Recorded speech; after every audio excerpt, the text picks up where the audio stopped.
Hello everyone, welcome back to Sonam's Math villa.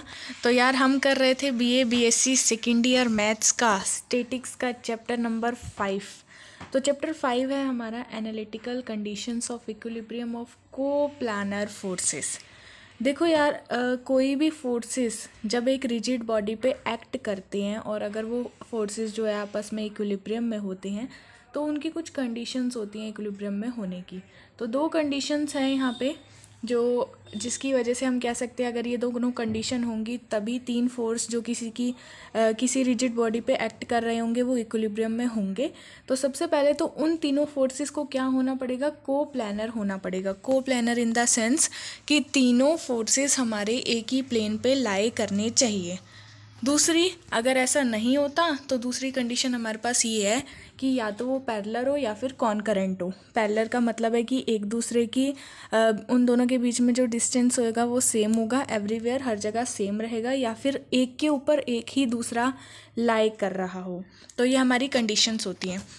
इसके बाद यार बात आ जाती है, एक थ्योरम है, इम्पॉर्टेंट थ्योरम, ट्रिग्नोमेट्रिकल थ्योरम। बिना इसके इसमें हम कुछ भी नहीं कर सकते, बिना इसके क्वेश्चंस भी सॉल्व नहीं होंगे। तो बहुत इंपॉर्टेंट थ्योरम है ट्रिग्नोमेट्रिकल थ्योरम। तो इसको समझना है। क्या कहता है theorem, if G is a point in the side A B of a triangle O A B.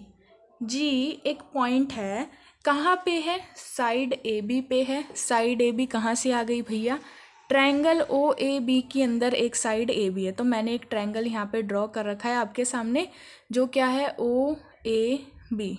O A B triangle है जिसकी साइड हमारी ये वाली है ए बी। ये कहता है कि जी इस साइड के ऊपर ना एक पॉइंट ले लो। तो मैंने ए बी साइड के ऊपर जी एक पॉइंट ले लिया यहाँ पे। उसके बाद ये कहता है कि ओ जी डिवाइड्स ए बी। अब ये जो ओ जी बना ना, ओ और जी को मिला दिया, तो ये जो ओ जी बनकर आया, ठीक है, ये क्या कर रहा है, ए बी को दो पार्ट्स में डिवाइड कर रहा है, ए जी में डिवाइड कर रहा है और जी बी में डिवाइड कर रहा है। तो ये जो ए जी और जी बी है ना, इनका नाम दे दो। क्या नाम दे दो, ए जी का नाम दे दो एम और जी बी का नाम दे दो एन। अभी हमने कुछ भी नहीं करा, ये सारा हमें क्वेश्चन ने कहा है, वो हम यहाँ पे लिखते जा रहे हैं, ठीक है। तो आगे ये कहता है कि the angle A O B into two parts. Angle A O B है, उसको ओ जी क्या कर रहा है, दो पार्ट्स में डिवाइड कर रहा है। मतलब ये जो एंगल है ना आपके पास यहाँ पे दिखाई दे रहा है अल्फ़ा और बीटा, ये वो दो पार्ट्स हैं। अल्फ़ा और बीटा नाम हमने नहीं दिया, वो क्वेश्चन नहीं हमें कहा है, थ्योरम नहीं हमें कहा है कि इसको अल्फ़ा और बीटा नाम देना है। अब कह रहा है कि ये जो सारी कंडीशन तुमने इस ट्रायंगल में लिख ली हैं, अगर किसी क्वेश्चन में ये कंडीशन गिवन होती है तो हम इस ट्रिग्नोमेट्रिकल थ्योरम को लगा सकते हैं। कैसे, क्या कहता है ये कहता है कि ये जो दो रेशियो में हमने डिवाइड किया है, इन दोनों को ऐड कर दो, m plus N into cot theta. Theta जो होगा वो नीचे वाला एंगल होगा जो इन दोनों रेशियोज के साथ बन रहा होगा, ये जो दो पार्ट्स डिवाइड होते हैं इनके साथ, इक्वल हो जाएगा किसके, m। इस m को मल्टीप्लाई कर दो इस वाले कॉट एंगल के साथ, कॉट अल्फ़ा के साथ। इस वाले n को मल्टीप्लाई कर दो इस वाले एंगल के साथ। तो यहाँ पे आप लोग देख सकते हैं m plus N cot theta, पहले इन दोनों का सम लेना है विद कॉट थीटा, वो इक्वल हो जाएगा m कॉट अल्फ़ा और माइनस n कॉट बीटा। ऐसी अगर आप अल्फ़ा और बीटा की जगह साइड्स के रिस्पेक्ट में निकालना चाहते हो, ए और बी के रिस्पेक्ट में निकालना चाहते हो, तो आपका m plus N cot theta equal to n cot A minus m cot B आ जाता है। अब इस चीज़ को, ये तो हमने साफ कह दिया कि ऐसा आ जाता है, पर इस चीज़ को हमें प्रूव करना होगा। तो प्रूव करने के लिए मैं यहाँ पे अगर m अपॉन एन की वैल्यू निकालूँ तो m क्या है हमारा, ए जी है, n क्या है हमारा, जी बी है। तो ए जी अपॉन जी बी हम इसको लिख सकते हैं। फिर मैंने इसमें क्या किया, जीओ से मल्टीप्लाई कर दिया, जीओ से डिवाइड कर दिया। क्यों कर दिया वो आगे पता चलेगा। इसलिए कर दिया भैया क्योंकि ए जी अपॉन जीओ को हम एक बनाना चाह रहे हैं और जीओ अपॉन जी बी को हम एक बनाना चाह रहे हैं। तो ए जी यहाँ पे क्या है, ए जी का मतलब यहाँ पे अगर मैं साइन के रिस्पेक्ट में निकालूँ तो क्या हो जाएगा, साइन फार्मूला का यूज़ कर देंगे। साइन फार्मूला क्या होता है भाई, साइन फार्मूला ये कहता है कि जिसका तुम साइन ले रहे हो, जैसे मैं इस वाले एंगल का अगर साइन लूँ तो वो कहाँ हो जाएगा, इसके इक्वल हो जाएगा। मतलब ए जी को मैं यहाँ पे क्या लिख सकती हूँ, साइन ऑफ उसके अपोजिट वाला एंगल, यानी कि साइन ऑफ अल्फ़ा। ठीक है। ऐसी अगर मुझे जी बी निकालना होगा तो क्या हो जाएगा, जी बी हो जाएगा हमारा साइन ऑफ बीटा, उसके सामने वाला एंगल। ये लेते हैं हम, इस तरीके से हमारा जो साइन फॉर्मूला है वो अप्लाई होता है। तो इस कंडीशन में जब मैंने अप्लाई किया बाय यूजिंग साइन फॉर्मूला, तो ए जी की वैल्यू मैंने अभी आपको बताई साइन अल्फ़ा आ जाएगी, जी बी की वैल्यू साइन बीटा आ जाएगी। जी ओ की वैल्यू कैसे निकलेगी भाई, जी ओ की वैल्यू इन्होंने एक बार अल्फ़ा के रिस्पेक्ट में लिया, एक बार बीटा के रिस्पेक्ट में लिया, दोनों समझ लो। पहले हमें जी ओ निकालना है, तो जी ओ आपको यहाँ दिखाई दे रहा होगा, ये वाली लाइन है जी ओ, ठीक है। अगर इसका मुझे साइन निकालना है तो मुझे ये अपोजिट वाला एंगल चाहिए, अगर अल्फ़ा के रिस्पेक्ट में निकालना है, और अगर बीटा के रिस्पेक्ट में निकालना है तो ये वाला एंगल चाहिए होगा। तो ये दोनों एंगल कैसे निकलेंगे, ये अब हमारा क्वेश्चन है। तो इस ट्रायंगल में देखो, ट्रायंगल ओ ए जी में, ट्रायंगल ओ ए जी, ठीक है। तो ये एंगल अगर मुझे यहाँ पे फाइंड करना है तो हम एक्सटीरियर एंगल प्रॉपर्टी लगा सकते हैं। एक्सटीरियर एंगल प्रॉपर्टी क्या कहती है, अगर आपके पास एक ट्रायंगल है और दो एंगल, आपने कोई भी दो एंगल यहाँ पे ले लिए, उसका जो सम है यानी ये प्लस ये जो है वो एक्सटीरियर एंगल के बराबर हो जाता है, ये हमारी एक्सटीरियर एंगल प्रॉपर्टी कहती है। तो अगर मुझे ये एंगल निकालना है तो अगर मैं थीटा में से अल्फ़ा को माइनस कर दूँ तो एंगल आ जाएगा ये वाला मेरा जी ए ओ, एंगल जी ए ओ कहाँ से आया भैया, तो ये आया हमारा एक्सटीरियर एंगल प्रॉपर्टी से। इसी तरीके से आप यहाँ पे बीटा के रिस्पेक्ट में निकाल लोगे, तो बीटा के रिस्पेक्ट में आपका निकल आएगा थीटा प्लस बीटा। वैसे आप यहाँ पे इस वाले ट्रायंगल में तो हम angle sum of triangle property भी लगा सकते हैं, ठीक है ना। तो दो एंगल्स हमारे यहाँ पे निकल चुके हैं, एक आपका आ गया है sine of theta minus alpha, एक आपका आ गया थीटा प्लस बीटा। अब यहाँ पे समझने वाली बात है, अल्फ़ा बीटा को हमने एक तरफ कर दिया और जो सम और सब्ट्रैक्शन वाला पार्ट था वो एक तरफ कर दिया। क्यों कर दिया, वो इसलिए कर दिया ताकि हम यहाँ पे साइन सी प्लस डी और साइन सी माइनस डी का फॉर्मूला लगा सकें।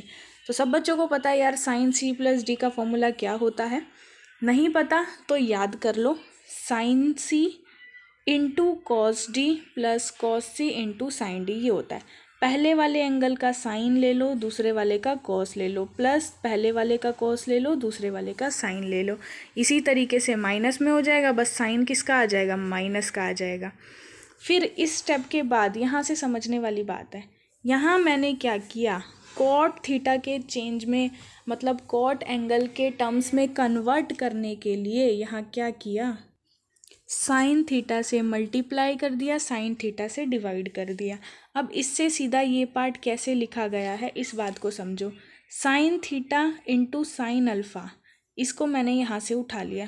क्या मैं इसको नीचे वाले टर्म से डिवाइड कर सकती हूँ, मतलब कहने का ये है कि अगर आप यहाँ पे देखो तो a upon B into C upon D है, इस फॉर्म में अगर मेरे पास कुछ आता है तो क्या मैं इसको लिख सकती हूँ c upon B divide by D upon A, लिख सकती हूँ। कैसे लिख दिया भाई, अगर आप इसे सॉल्व करोगे तो आंसर यही आता है हमारा, इसलिए हमने वहाँ पे इसको लिख दिया। तो इसको लिखने के बाद हमारे बहुत से ऐसे टर्म्स होंगे जो कैंसिल आउट हो जाएंगे। क्या बच जाएगा यहाँ पे, cos beta upon sine beta बच जाएगा, जो आपका कॉट बीटा हो जाएगा। ऐसे यहाँ पे चेक करोगे तो कॉट थीटा बच जाएगा, नीचे cot alpha minus cot theta बच जाएगा। तो ये हम किसकी वैल्यूज़ निकाल रहे थे, ये हम निकाल रहे थे m अपॉन n की वैल्यूज़। तो यहाँ पे हमारी m अपॉन n की वैल्यू आ गई कॉट के रिस्पेक्ट में। अब अगर मैं इसे क्रॉस मल्टीप्लाई कर देती हूँ तो m जो है वो इस वाले टर्म से मल्टीप्लाई हो जाएगा, n इस वाले टर्म से मल्टीप्लाई हो जाएगा। तो m cot alpha minus cot theta equal to n cot beta plus cot theta. अब यहाँ पे भी कॉट थीटा आ रहा है, यहाँ पे भी कॉट थीटा आ रहा है, यहाँ m कॉट थीटा है, यहाँ n कॉट थीटा है। दोनों टर्म्स को जब आप मिलाओगे तो m प्लस n हम कॉमन ले कॉट थीटा हम कॉमन ले लेंगे, m प्लस n आपका बच जाएगा और ये आपके अलग अलग टर्म्स हैं। तो ये हमारी क्या आ जाएगी, पूरी फाइनल वैल्यू जो कि हमें प्रूव करनी थी वो आ जाएगी। ये आ गई अल्फ़ा और बीटा के रिस्पेक्ट में। सेम इसी तरीके से लेते हुए चलेंगे, जहाँ हमने अल्फ़ा बीटा लिया था वहाँ इस बार ए और बी ले लेंगे, तो जो हमारा आंसर आ जाएगा वो किसके रिस्पेक्ट में आ जाएगा, ए और बी के रिस्पेक्ट में आ जाएगा। ठीक है, तो ये तो था हमारा ट्रिग्नोमेट्रिकल फार्मूला और इस चैप्टर का थोड़ा सा इंट्रोडक्शन। अब इस चैप्टर में हमारी एग्जाम्पल्स और हमारी एक्सरसाइज जो है वो अभी पेंडिंग है, तो इसमें हम ऐसा करते हैं 2 एग्जाम्पल यहाँ पे कवर कर लेते हैं ताकि वीडियो जो है वो ज़्यादा लंबी ना हो। तो आपका एग्जाम्पल नंबर फर्स्ट पे आते हैं। तो यहाँ पे आप लोगों को जो है वो फर्स्ट एग्जाम्पल स्क्रीन पर शो हो रहा है। क्या कह रहा है example? A heavy uniform road is in equilibrium with one and. एक रोड है, एक हैवी जो है वो यूनिफॉर्म रोड है जो कि इक्विलिब्रियम में रखी गई है, किसके साथ? With one and. उसका एक हिस्सा कहाँ जा रहा है? Resting against a smooth vertical wall. क्या कह रहा है? जो स्मूथ वर्टिकल वॉल है, ये मैंने ले ली कि ये भाई वर्टिकल वॉल है। जो रोड है ना ए बी, मान लो ये ए बी जो है वो रोड है, ये ए ले लिया पॉइंट, ये ले लिया बी। अब कह रहा है कि इस ए बी का एक हिस्सा जो है वो कहाँ जा रहा है? रेस्ट कर रहा है वर्टिकल वॉल के ऊपर। मैंने ले लिया कि जो हिस्सा वर्टिकल वॉल पे लेट कर रहा है वो हिस्सा बी है, और ये जो वॉल दिख रही है आपको, इसको मैंने नाम दे दिया vertical wall. And the other, और जो दूसरा हिस्सा है ए का, ये वाला जो दूसरा ए का हिस्सा है, against a smooth plane inclined to the wall at an angle theta. ये जो क्वेश्चंस है ना, ये बहुत प्रैक्टिकल क्वेश्चंस होते हैं। इसके लिए आपको इमेजिन करना पड़ता है कि ये क्या कह रहा है क्वेश्चन। इसमें क्या होता है, अगर आपको क्वेश्चन समझ आ गया ना तो आपका क्वेश्चन जो है वो सॉल्व हो जाएगा। तो सारा खेल क्वेश्चन पे टिका है, उसको ध्यान से समझो।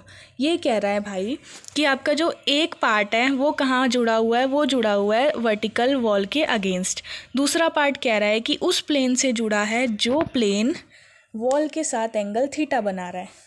तो मैंने ले लिया कि कोई प्लेन ऐसे आ रहा होगा और यहाँ पे वॉल के साथ तो सिर्फ इसी जगह पे एंगल बना सकता है, ये मैंने नाम दे दिया सी। और ये जो एंगल बना रहा है वो थीटा बना रहा है।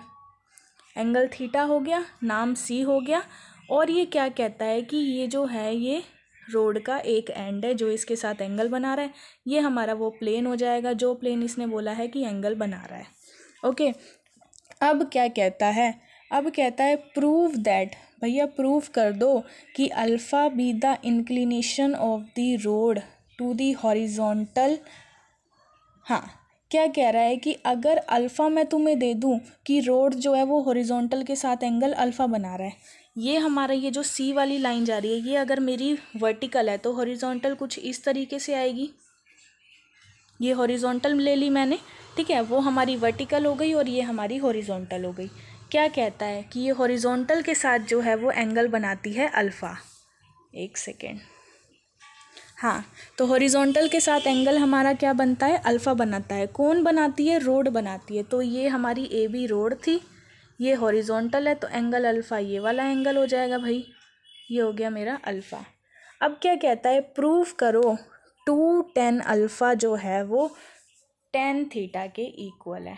2 tan अल्फ़ा जो है वो किसके इक्वल है भाई? tan थीटा के इक्वल है।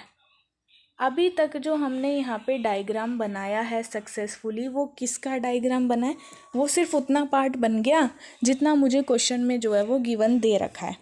अब अपनी तरफ से हमें क्या कंस्ट्रक्शन यहाँ पे करना पड़ेगा? अगर इसमें मैं देखूँ तो यहाँ पे अगर मैं नॉर्मल रिएक्शन की बात करूँ, किसकी? ए की और बी की, रोड की दोनों पॉइंट्स जो हैं, इसकी नॉर्मल रिएक्शन की बात करूँ तो यहाँ पे थोड़ा क्लीन कर देते हैं पहले इसको, और ये हो गया थीटा, यहाँ लिख लेते हैं। तो इसकी अगर हम बात करें तो ए का रिएक्शन अगर ऐसे जा रहा है तो बी का रिएक्शन कहाँ जाएगा? बी का रिएक्शन ये जो आपकी हॉरिजॉन्टल लाइन आ रही है ये हो जाएगी बी का रिएक्शन। अब ये पॉइंट जो इंटरसेक्ट कर रहा है इसको नाम दे दिया मैंने ओ, कुछ भी नाम दे सकते हो, ओ दे दिया। अब ये इसकी रिएक्शन है तो ये एंगल कितना बनाएगी भैया? 90 डिग्री बनाएगी। और ये इंक्लिनेशन हमें क्या दे रखा है? ये इंक्लिनेशन मुझे अल्फ़ा गिवन है। मैंने क्या किया, क्वेश्चन को सॉल्व करने के लिए यहाँ पे रोड की जो लंबाई है, जो लेंथ है, उसको मैंने लेट कर लिया 2a। ये जो ए बी रोड है इसकी लंबाई को मैंने क्या लेट कर लिया? 2a लेट कर लिया। ठीक है, आप लोग देखो आगे ध्यान से। यहाँ पे मैं साथ साथ सॉल्यूशन लिख देती हूँ। Let length of rod, length of rod equal to 2a। 2a क्यों लेट करा? ताकि सॉल्यूशन में आसानी हो। आप a भी लेट कर सकते हो, आप 4a भी लेट कर सकते हो, आप 8a भी कर सकते हो, जो आपकी चॉइस है वो इसे लेट कर सकते हो। हमने 2a इसलिए कर लिया ताकि आगे सॉल्यूशन में जो है आसानी हो। और हमने क्या लेट कर लिया कि जो वेट है इसका, रोड का जो वेट है वो क्या है, w से शो हो रहा है। ठीक है, ए की जो नॉर्मल रिएक्शन है उसको मैंने एस नाम दे दिया और बी की जो नॉर्मल रिएक्शन है उसको मैंने आर नाम दे दिया। तो ये हो जाएगी भैया हमारी एस और ये हो जाएगी भैया हमारी आर। डायग्राम समझ आना चाहिए, डायग्राम सबको समझ आता है। ठीक है, आगे बढ़ते हैं। अब क्या कहता है क्वेश्चन में, एंगल ए सी बी हमारा जो है वो थीटा है। ये हमें गिवन दे रखा है, ए सी बी जो है वो थीटा दे रखा है भैया। तो ए सी बी देख लेते हैं कहाँ पे है। तो ए सी बी यानी कि ये एंगल, ये आपको क्या दे रखा है, थीटा दे रखा है। ओके जी। अब अगर मुझे 2 tan अल्फ़ा 10 निकालना है, तो अगर मैं इस ट्रायंगल की बात करती हूँ, ओ ए बी की अगर मैं यहाँ पे बात करती हूँ, तो मुझे क्या लगाना पड़ेगा, 10 की वैल्यू फाइंड आउट करनी पड़ेगी कैसे भी करके। तो वो हम कैसे फाइंड आउट करेंगे, देखो पहले डायग्राम को देख लो अच्छे से। मैंने क्या किया, इस ए बी का, ये जो ए बी लाइन है यहाँ का मिड पॉइंट ले लिया और उसको नाम दे दिया जी। ओ को जी से मिला दिया। क्यों कर रहे हैं ये हम इसलिए कर रहे हैं क्योंकि जो हमने अभी ट्रिग्नोमेट्रिकल थ्योरम निकाला था उसकी एप्लीकेशन क्या है, उसका यूज़ क्या है, उसको यूज़ करने के लिए हमने मिड पॉइंट निकाला। अब मिड पॉइंट ही क्यों निकाल रहे हैं, इस बात को समझो। तो ये जो ट्रायंगल ओ ए बी है, इसका थोड़ा जूम फिगर आपको मैं यहाँ पे दिखाती हूँ। वेट, उस वाले डायग्राम में से मैं सिर्फ यहाँ पे आपको ट्रायंगल ओ ए बी निकाल के दिखा रही हूँ। ये ओ था, ये हमारा ए था, ये हमारा बी था। ठीक है, मैंने यहाँ पे जी मिड पॉइंट ले लिया। अगर मैं ओ को जी से मिला दूंगी और मिड पॉइंट है, पूरी रोड हमारी 2a है, तो आधी ये ए हो जाएगी, आधी ये हो जाएगी। तो क्या वो वाला हमारा थ्योरम नहीं लगेगा जो हमने ट्रिग्नोमेट्रिकल थ्योरम अभी निकाला है? बिल्कुल लगेगा। उसमें यही तो था कि एक साइड का, मतलब एक साइड का जो पॉइंट है, वर्टेक्स है, वो क्या कर रहा है, अपोजिट साइड को जो है वो कुछ रेशियो में डिवाइड करता है, m रेशियो n में। यहाँ पे m की वैल्यू भी a है, n की वैल्यू भी है, तो हम उसको लगा सकते हैं, इसलिए हमने ये किया। और हमें इसके लिए क्या चाहिए था, और हमें इसके लिए एंगल्स चाहिए थे। एक हमें ये वाला एंगल चाहिए, एक ये वाला चाहिए और एक ये वाला चाहिए। तो वहाँ देखते हैं कि हमारे पास कौन कौन से एंगल्स अवेलेबल हैं और कौन से एंगल्स अवेलेबल नहीं है। तो इसमें यार आप लोग देखोगे यहाँ पे, तो हमारे पास ये वाला जो एंगल है, रुको यहाँ पे थोड़ा मिक्स हो रहा है, इसको हटा देते हैं ज़रा। एक काम करते हैं, इसको साफ़ सुथरा थोड़ा बना लेते हैं। ठीक है, ये हमारी वर्टिकल वॉल थी, ये हमारी हॉरिजॉन्टल लाइन थी, ये जो है वो हमारी रॉड थी, ये बी हो गया, ये ए हो गया, ये प्लेन यहाँ से गुज़र रहा है, इसकी लेंथ यहाँ तक ले लेते हैं, ये एंगल मेरा थीटा था भाई। और यहाँ से जो है वो नॉर्मल जा रही थी, इस पॉइंट को मैंने ओ नाम दे दिया, यहाँ मैंने जी ले लिया था, इसको इससे मिला दिया था, ये मेरा ए हो गया, ये भी मेरा ए हो गया। ठीक है, ये एंगल मुझे अल्फ़ा गिवन है और ये चीज़ जो है वो हमारी 90 डिग्री है। इतना जो है वो हम कर चुके हैं।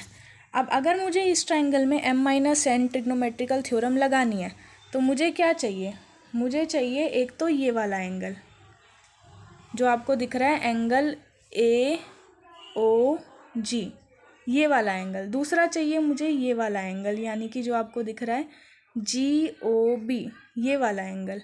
ठीक है, तीसरा मुझे चाहिए ये वाला एंगल जो आपको यहाँ पे दिख रहा है, ये एंगल चाहिए। तो भैया ये एंगल हमारे निकलेंगे कैसे, इस बात को समझो। तो ये जो लाइन यहाँ पे जाएगी, यहाँ से मैं एक जो है वो परपेंडिकुलर ड्रॉ कर रही हूँ इस साइड। ये थोड़ा डायग्राम ऐसा है इसलिए आपको थोड़ा समझने में दिक्कत होगी, बाकी आपके आगे अगर बुक खुली हुई है तो कोई प्रॉब्लम नहीं होगी, आप उसमें भी डायग्राम को देख सकते हैं। और यार मैं आपको रिकमेंड भी करूँगी, जब आप मेरी वीडियोस को देखते हैं तो सामने बुक नोटबुक को खोल के रखिए ताकि अच्छे से क्लियर हो। ठीक है, वर्टिकल क्यों ड्रॉ कर रहे हैं? ताकि हम यहाँ पे 90 डिग्री का एंगल ले सकें। ठीक है, 90 डिग्री का एंगल ले सकें।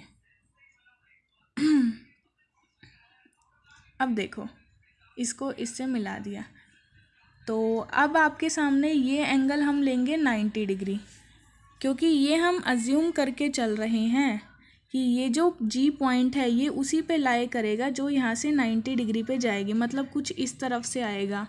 ठीक है ना, डायग्राम में थोड़ा हौच पौच हो गया इसलिए समझने में थोड़ी दिक्कत होगी।